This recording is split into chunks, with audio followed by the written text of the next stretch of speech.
다니엘서 1장 1절에서 7절까지 말씀 이렇게 합독하겠습니다. 유다 왕 여호야김이 다스린 지 3년이 되는 해에 바벨론 왕 느부갓네살이 예루살렘에 이르러 성을 에워쌌더니 주께서 유다 왕 여호야김과 하나님의 전 그릇 얼마를 그의 손에 넘기심에 그가 그것을 가지고 시날 땅 자기 신들의 신전에 가져다가 그 신들의 보물창고에 두었더라.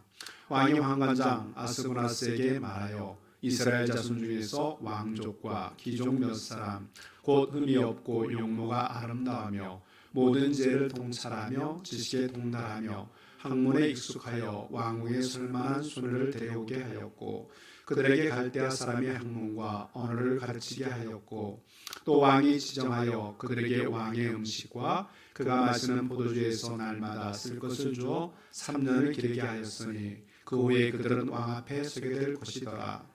그들 가운데는 유다 자손 곧 다니엘과 하나냐와 미사엘과 아사랴가 있었더니 환관장이 그들의 이름을 고쳐 다니엘은 벨드사살이라 하고 하나는 사드락이라 하고 미사엘은 메삭이라 하고 아사랴는 아벳느고라 하였더라. 아멘.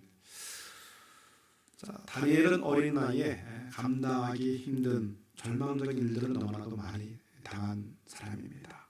자, 생각해 보십시오. 나라는 망해버렸죠. 그리고 자기 나라를 망하게 한 원수의 나라에 지금 자신은 포로로 끌려가 있는 겁니다. 그래서 어떤 분은 그렇게 표현했어요. 역사의 수라기에 깔린 운명이었다. 자, 그런데 이 다니엘은 이런 고통스러운 상황에도 불구하고 흔들지 않는 중심을 가지고 그 힘든 상황을 헤쳐나갑니다. 자, 우리가 몇 달 동안 사무엘 상하를 살펴봤는데 이번에 열왕기 상하를 바로 살펴보려다가 다니엘서를 나누게 된 이유는 어쩌면 우리가 살고 있는 이 시대가 다니엘이 살고 있던 시대와 많이 다르지 않기 때문입니다. 다니엘이 바벨론이라는 세상 속에서 어떻게 흔들리지 않고 자기의 정체성을 지키며 흔들림 없는 인생을 살았는지 우리가 한 4달 정도 말씀을 나누면서 살펴보자 합니다. 자, 지금 우리가 살고 있는 이 시대는 어떤 의미에서 망가질 대로 망가진 세상입니다. 이 시대의 도덕은 걷잡을 수 없을 정도로 엄청난 속도로 무너지고 있습니다. 한번 생각해 보십시오. 옛날에는 시시하던 창피했던 일들을 오늘은 자랑스럽게 얘기합니다. 오히려 떠벌리고 다닙니다. 예전에는 상상할 수도 없던 일들이 요즘은 흔한 일이 되어버렸습니다. 자, 이 다니엘서를 우리가 살펴보면서 절대 놓치지 말아야 할 핵심은 무엇이냐?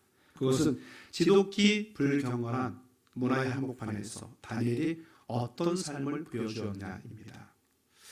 그것은 오늘 사는 우리에게도 굉장히 중요한 교훈입니다. 망가질 대로 망가진 세상에 살고 있는 우리에게 이와 다를 바 없는 시대를 살았던 다니엘이 어떻게 그 시대를 헤쳐나가는지 살펴보는 것이 우리의 신앙에 많은 유익이 되리라 믿습니다.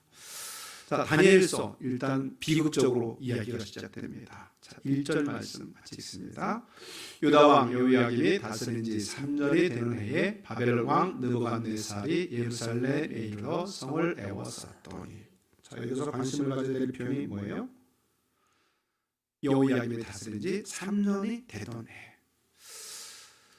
자, 이 구절의 의미를 살펴보려면 유다 왕 여호야김이 누구인지를 먼저 살펴봐야 됩니다. 여호야김은 종교개혁을 일으켰던 요시야 왕의 아들입니다. 열왕기하 23장 25절에 보면 하나님께서 요시야를 얼마나 귀하게 여겼는지 우리가 알 수 있습니다. 자, 열왕기를 하라고 하셨어요. 시작. 요시야와 같이 마음을 다하며 뜻을 다하며 힘을 다하여 모세의 모든 율법을 따라 여호와께로 돌이킨 왕은 요시야 전에도 없었고 후에도 그와 같은 자가 없었더라. 자, 하나님은 중심을 보신다고 그러잖아요. 중심을 보신 하나님께서 이전에도 이후에도 이와 같은 인물이 없었다고 할 정도니까 얼마나 대단한 인물입니까? 요시야 왕은 하나님의 말씀을 소중히 여겼던 왕으로 유명합니다. 열왕기하 22장에 보면 대제사장 hil기야가 여호와의 율법책을 발견합니다. 그리고 그것을 요시야 왕에게 들려주죠. 그런데 이 율법을 대하는 요시야 왕의 태도가 놀랍습니다. 자, 열왕기하 22장 11절인데 서번역 버전으로 읽겠습니다. 왕이 그 율법책의 말씀을 듣고는 애통해하며 자기의 옷을 찢었다. 자, 우리가 말씀 앞에 이런 태도를 보일 수 있다면 얼마나 좋겠습니까? 혼탁한 세상을 살다 보면 넘어지고 쓰러지고 죄된 일이 있을 수 있지만 그때마다 우리 귀에 하나님의 말씀이 들려진다면 또 그 말씀에 요시야 왕처럼 격렬하게 반응할 수 있다면 이 세상에서 우리는 믿는 자로서 아름다운 삶을 살아갈 것입니다. 자, 문제는 이토록 훌륭한 아버지를 둔 여호야김이었지만 불행히도 여호야김은 아버지 요시야와는 180도 다른 삶을 삽니다. 그래서 완전히 악한 길로 걷게 되죠. 단적인 예를 우리가 2번 정도 새벽 예배 때 한번, 주일 예배 때 한번 살펴봤는데 예레미야 36장에 보면 하나님께서 한 선지자를 보내어서 말씀을 주십니다. 이 말씀을 듣는 여호야김의 태도가 아버지 요시야 왕과는 너무나 대조적입니다. 예레미야 36장 23절 말씀입니다. 여호디가 선어 쪽을 낭독하면 왕이 칼로 그것을 연하여 베어 화롯불에 던져서 두루마리를 모두 태웠더라. 자, 아버지는 어떻게 했어요? 회개함으로 옷을 찢었습니다. 그런데 그 아들은 하나님의 말씀을 칼로 치고 그것을 화롯불에 던져서 불수지로 삼고 있는 겁니다. 그 여호야김 왕은 한마디로 하나님의 말씀을 두려워하지 않게 이 같은 일을 저지르죠. 자, 계속해서 24절 말씀입니다. 왕과 그의 신하들이 이 모든 말을 듣고도 두려워하거나 자기들의 옷을 찢지 아니하였고. 자, 한마디로 얘기하면 여호야김 왕은 말씀의 영향을 전혀 받지 않았다는 겁니다. 요즘 식으로 얘기하면 하나님 살아계시면 나와, 이런 식이죠. 그는 오히려 하나님의 말씀보다 강대국이었던 애굽을 더 의지합니다. 그리고 그 영향력 안에 누이를 원했죠. 여호야김은 하나님의 말씀보다는 눈에 보이는 환경과 눈에 보이는 상황에 더 많이 휘둘렸던 인물입니다. 자, 이것이 우리가 그냥 넘어갈 수 없는 것이 오늘날 많은 그리스도인의 모습도 이와 크게 다르지 않습니다. 교회는 다니는데 분명히 크리스찬이라고 말은 하는데 하나님의 말씀보다는 상황과 힘의 논리에 영향을 받으며 살아가는 모습, 그것이 오늘날 그리스도인의 모습이 아닙니까? 날마다 들려오는 세상의 소리와 또 사람의 영향을 받습니다. 그리고 이미 굳어버린 자기 생각을 갖고 있으면서 하나님의 말씀을 어떻게 받아들이냐 그러면 자기 생각이 옳다는 것을 증명하기 위해서 하나님의 말씀을 갖다 붙이는 거죠. 믿는 우리들은 이 부분에서 고뇌해야 됩니다. 말씀 앞에 굳어진 내 생각을 교정하지 못한다면 우리 역시 여호야김 왕과 똑같은 길을 걷게 될 거라는 것이죠. 이 사실을 두려워해야 될 줄 믿습니다. 자, 다니엘서 그래서 1장 1절 유다왕 여호야김이 다스린 지 3년이 되는 해라는 말씀은 선택받은 이스라엘 백성들이 왜 악한 바벨론의 침략을 당하고 왜 나라를 빼앗겼는지를 상징적으로 보여준다 할 수 있습니다. 자, 그들은 왕위에서부터 백성이 이르기까지 겉으로는 우리는 하나님의 택한 백성이야, 우리는 선민이야라는 긍지와 자부심으로 똘똘 뭉쳐 있었습니다. 그렇지만 그들은 하나님의 말씀에 아무런 영향을 받지 못했습니다. 아니, 오히려 여호야김 왕처럼 하나님의 말씀을 무시하는 거죠. 이 태도가 그들로 하여금 멸망의 나락으로 치닫게 하는 것이죠. 그러므로 우리는 우리 자신에게 끊임없이 이 질문을 던져야 됩니다. 물론 다니엘서를 살펴보는 것도 마찬가지고요. 다 같이 시작. 나는 누구의 영향력 아래 놓여있는 인생인가? 끊임없이 이 질문을 가운데 있기를 바랍니다. 여러분은 누구의 영향을 받으며 살아갑니까? 말씀이 선포될 때 요시야 왕처럼 옷을 찢고 애통해 합니까? 아니면 여호야김처럼 말씀을 무시합니까? 오늘날 우리가 살아가고 있는 이 시대는 어쩌면 설교의 홍수시대에 살고 있습니다. 유튜브에 들어가도 수많은 설교가 있죠. 그래서 제가 오산에 있을 때 가르치던 제자한테 오늘 카톡이 왔어요. 그러면서 동영상 설교를 들었다는 거예요. 아니 왜요? 그랬더니 원래 본인 교회 걸 들어야 되는데 저희 교회 게 먼저 들었대요. 그러니까 유튜브 켜놓고 기다리다가 먼저 들으니까 듣는 시대. 그런 시대입니다. 자, 그런데 문제는 무엇이냐? 얼마나 우리가 하나님의 말씀을 듣느냐가 아니라 말씀 앞에서 어떤 반응을 보이냐가 중요하다는 거죠. 다니엘서는 하나님의 말씀에 영향받지 않는 삶의 태도로 인해 비극이 시작되는데 우리가 관심을 가져야 할 것은 이런 악한 시대를 살았던 다니엘은 적국 바벨론의 포로로 끌려간 비참한 상황 속에서도 어떻게 흔들리지 않고 견고한 모습을 보여주느냐에 있습니다. 이 질문을 염두에 두고 다니엘서 1장을 읽다 보면 거기에는 두 가지 비결이 있음을 우리가 알 수 있습니다. 첫 번째 비결 같이 읽을까요? 시작. 잘못입니다. 요겁니다. 시작. 하나님의 백성으로서의 자기 정체성을 지켜야 합니다. 다니엘은 악한 세상을 향해서 자기의 정체성을 분명히 했습니다. 자, 바벨론 포로 정책의 가장 큰 목표는 무엇일까요? 어젠가 그제 소설가 누구죠? 조정래 씨인가요? 유수라는 분이군요. 아무튼 거기서 뭐 친일 청산을 해야 된다고 그러면서 한 얘기와 비슷한 맥락으로 보시면 돼요. 자, 바벨론의 포로로 끌어갔습니다. 왜 끌어갔을까? 한마디로 바벨론 문화에 세뇌시킨 것이죠. 자, 이것과 관련돼서 바벨론이 세 가지 정책을 취하는데요. 첫째는 여러분 포로로 끌어갈 때 유능한 사람을 끌어가요? 무능한 사람을 끌어가요? 유능한, 그것도 똑똑하고 왕족이고 귀족인 이 사람들을 데려다가 바벨론의 언어와 바벨론의 문화를 가르칩니다. 두 번째로 그들에게 아주 과한 대우를 합니다. 즉 왕의 음식과 포도주를 먹고 마시게 하는 유아 정책이죠. 문제는 겉보기에는 과분한 그런 대접인데 포로들에게 이런 호의를 베푸는 목적이 따로 있다는 거죠. 세 번째 정책의 목표를 알면 그 의도가 드러납니다. 자, 바벨론이 진행한 세 번째 포로 정책은 우리가 일제시대 때 겪었던 장식의 유명입니다. 이름을 바꾸자는 것이죠. 자, 7절 말씀입니다. 황관장이 그들의 이름을 고쳐 다니엘은 벨드사살이라 하고 하나냐는 사드락이라 하고 미사엘은 메삭이라 하고 아사라는 아벤노고라 하였더라. 우리가 그 영향을 얼마나 많이 받는지 저부터도요. 다니엘 세 친구 분명히 다니엘 세 친구가 그럼 누구를 얘기해요? 뭐라고 대답해야 되는데 하나냐, 미사엘, 아사라 이렇게 얘기해야 되는데 사드락, 메삭, 아벤노고로 알고 있잖아요. 다니엘은 다니엘인데 자, 왜 이름을 바꾸게 했을까요? 그것은 그 이름의 뜻 때문에 그렇습니다. 자, 첫 번째 주인공이 누구예요? 다니엘. 다니엘의 뜻은 하나님은 나의 심판자라는 뜻이에요. 이 다니엘을 벨드사살 이렇게 바꿔버렸죠. 자, 그냥 직역하면 벨이여 나의 생명을 보호하소서. 그냥 이 벨이 그냥 벨이 아니라 그들이 상대된 신 누구요? 마르투 신입니다. 바빌론의 주신이 마르투이죠. 다니엘의 세 친구 역시 마찬가지입니다. 자, 첫 번째 친구가 하나냐죠.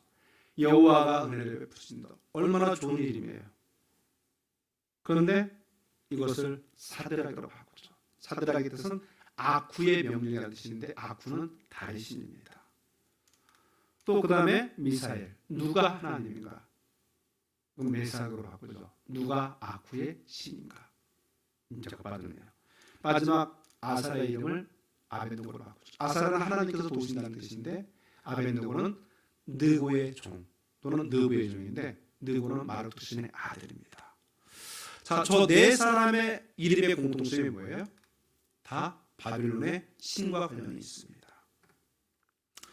의도가 분명합니다. 포로들에게 과분한 고급 학문을 가르쳐주고 왕의 진미를 먹게 해주면서 그들의 의도는 딱 하나라는 거죠. 그것은 바로 하나님의 백성으로서의 정체성을 빼앗아가는 겁니다.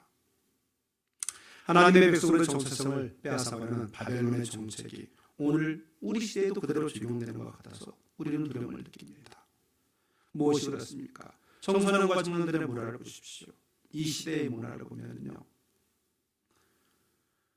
도저히 거절할 수 없는 그런 매력적인 문화로 다가오죠. 뭐 스마트폰을 비롯해서 매일 접하게 되는 인터넷, 영화, 드라마, 가출 영상이 다 마찬가지입니다. 그러나 이렇게 떨치기 어려운 매력으로 다가오는 각종 문화 속에는 하나님의 말씀과는 정반대의 가치관이 자리 잡고 있다는 거죠. 지금 인터넷이나 스마트폰으로 인해서 얼마나 많은 음란물들이 유통되고 있는지 모릅니다. 그 음란물들이 아이들을 유혹하면서 소리를 지르는 거죠. 누려라, 다 누려라. 내 본능대로 그냥 해라. 내 마음껏 인생을 즐겨라. 마치 포로로 잡혀온 다니엘과 세 친구들을 향해서 왕의 음식을 먹고 왕의 포도주를 마시고 마음껏 다 누려라. 대신 딱 하나, 이름만 바꿔라. 하나님의 자녀라는 정체성만 포기해라. 이렇게 외치는 것만 같습니다. 창세기 3장 6절 말씀입니다. 시작.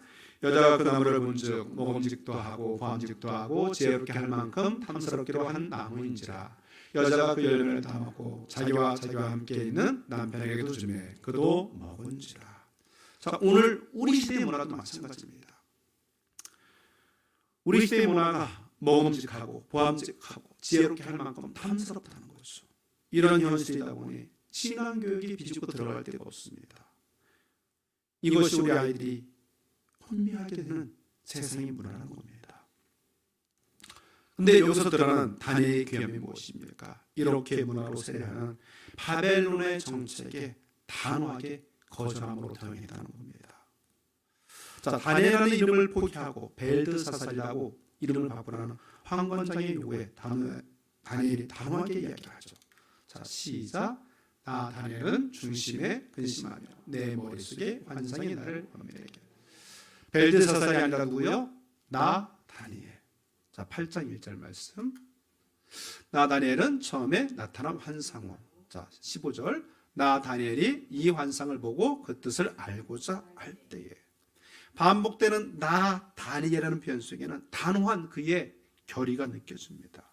뿐만 아니라 다니엘은 왕의 음식도 거절하죠. 자, 8절 말씀입니다.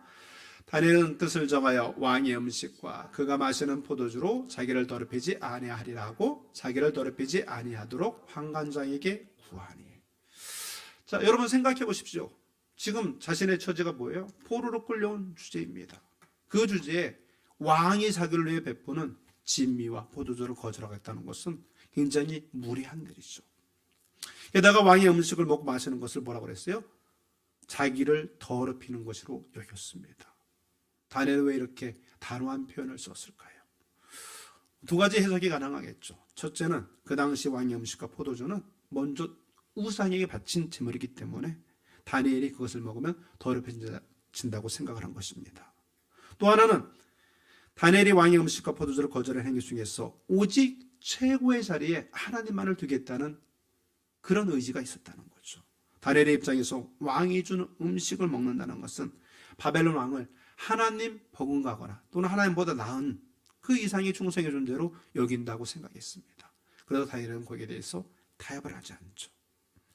결국 다시 말씀을 정리하면 바벨론의 포로들에게 빼앗고자 한 것은 뭐냐? 그것은 자기 정체성입니다. 어떤 정체성? 하나님의 백성이라는 정체성이요. 다니엘은 그것을 단호하게 거부합니다. 이것이 다니엘의 악한 세상을 향해 보인 첫 번째 반응이었습니다. 그렇다면 두 번째는 무엇일까요? 같이 읽습니다. 하나님의 주권을 인정해야 합니다. 다니엘이 혼란한 세상 속에서 자신을 지킬 수 있었던 것이 바로 적국에 끌려왔지만 바벨론에 살고 있지만 하나님의 주권을 인정했기 때문입니다. 다니엘서 1장을 우리가 읽어보면 다니엘이 겉으로는 느부갓네살 왕의 영향력 아래에 있는 것 같습니다. 다니엘의 운명이, 다니엘의 목숨이 권력자 느부갓네살의 손에 있는 것처럼 보여집니다. 그런데 찬찬히 말씀을 읽다 보면 슬쩍슬쩍 끼워놓은 메시지가 있습니다. 자, 1절과 2절 상반절 말씀입니다. 유다 왕 여호야김이 다스린 지 3년이 되는 해에 바벨론 왕 느부갓네살이 예루살렘에 이르러 성을 에워쌌더니 주께서 유다 왕 여호야김과 하나님의 전 그릇 얼마를 그의 손에 넘기심에.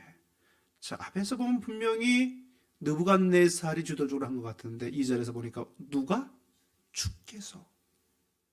사람의 눈으로 보기에는 바벨론의 강력한 권력자 느부갓네살이 자기 나라를 망하게 한 것 같고 그 결과 적국의 포로로 끌려온 것 같지만 다니엘의 고백에 따르면 실상은 하나님께서 타락한 이스라엘 백성들을 징계하시기 위해서 이 같은 일을 행하셨다는 겁니다.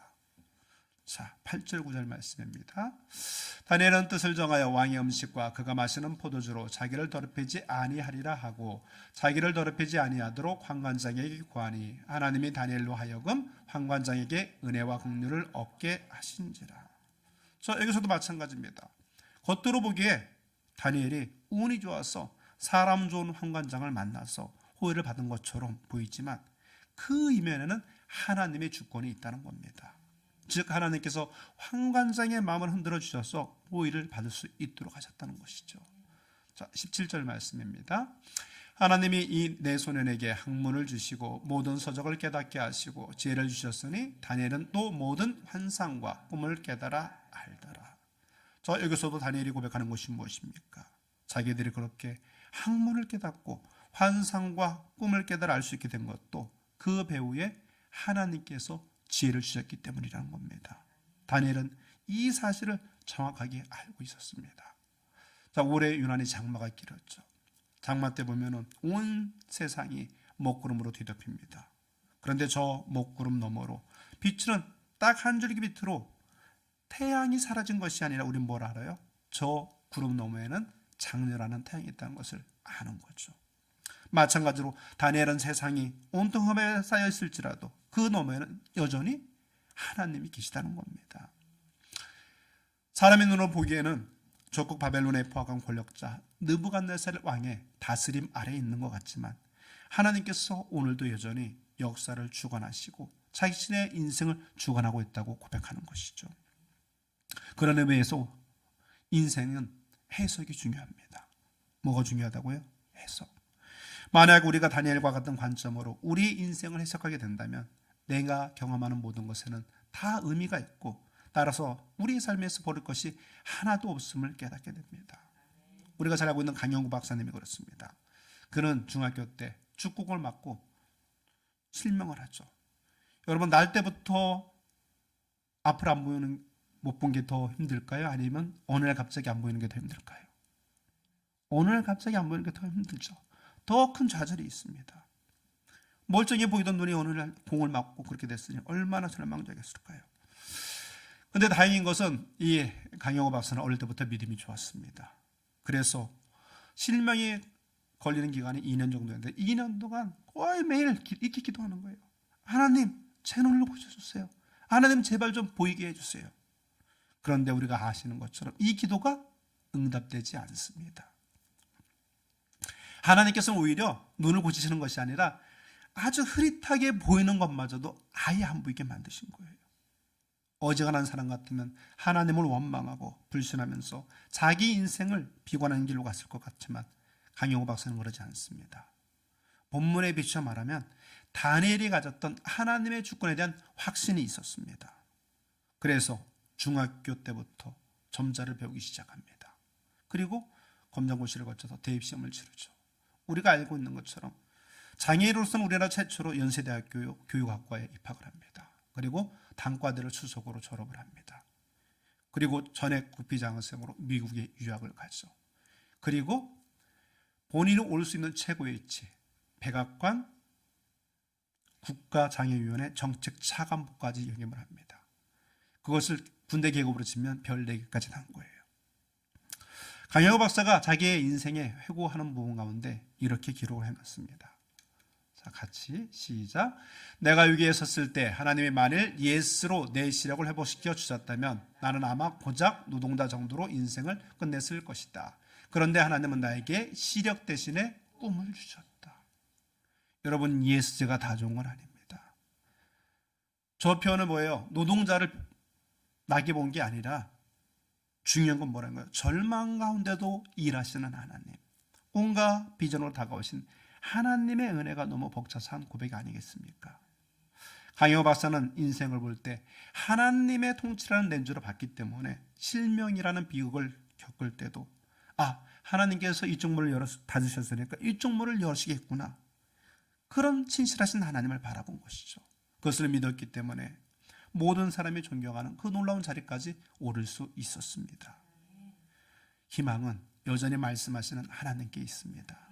그러므로 우리는 낙심할 필요가 없습니다. 비록 우리가 지금까지 하나님의 말씀 앞에서 요시야 왕처럼 옷을 찢으며 회개하는 반응을 보이지 못했다 하더라도 어쩌면 여호야김처럼 말씀을 무시하며 하나님의 말씀보다는 눈에 보이는 현실의 동영향을 받았다 할지라도 우리에겐 여전히 희망이 있습니다. 왜 그렇습니까? 하나님께서는 여전히 말씀하고 계시기 때문입니다. 하나님께서는 여전히 역사의 배후에 일하고 계시기 때문입니다. 여호야김이 비록 강대국 애굽을 더 의지하며 하나님의 말씀을 무시하고 칼로 말씀을 베어서 화롯불에 던지는 악한 행위를 저질렀지만 이레미야서 36장에 보면 이런 말씀이 기록되어 있습니다. 자, 27절, 28절 말씀. 왕이 도로마리와 바룩이 예레미야의 입을 통해 기록한 말씀을 불사른 후에 여호와의 말씀이 예레미야에게 임하니라. 이르시되 너는 다시 다른 두루마리를 가지고 유다의 여호야김 왕이 불사른 첫 두루마리의 모든 말을 기록하고. 자, 여전히 말씀하시는 하나님, 우리가 돌이키기만 하면 불태워버린 그 말씀을 다시 기록하게 하고 다시 들려주기를 원하시는 하나님, 그 하나님의 신실하심이 우리의 희망이 될 줄 믿습니다. 다니엘은 이 사실을 정확하게 알고 있었습니다. 우리는 다시 시작해야 됩니다. 바벨론 같은 이 세상에서 위축되어 자기 정체성을 잃어버린 채 비굴하게 숨어있는 모습에서 일어나야 합니다. 하나님의 주권은 보지 못하고 먹구름만 보던 비관적인 자리에서 떨쳐 일어나야 됩니다. 하나님께서는 지금이라도 돌이키기만 하신다면 언제든지 새롭게 시작하도록 도우시는 분입니다. 너는 다시 다른 두루마리를 가지고 유다의 여호야김 왕이 불사른 첫 두루마리의 모든 말을 기록하라고 말씀하신 하나님이 우리에게 말씀하시는 하나님인 줄 믿습니다. 환경을 이기는 힘은 다른 데 있는 것이 아니라 하나님의 말씀에 있습니다. 그 말씀으로 돌아가시기 바랍니다. 본문의 다니엘의 모습을 보면서 그의 영적 깊이를 배우시기 바랍니다. 우리 내면에 비굴하고 우울하고, 아니 어쩌면 패배감에 시달려서 늘 안 된다고 생각하는 그 모든 것들을 단번에 몰아내시는 성령의 역사와 능력을 우리가 다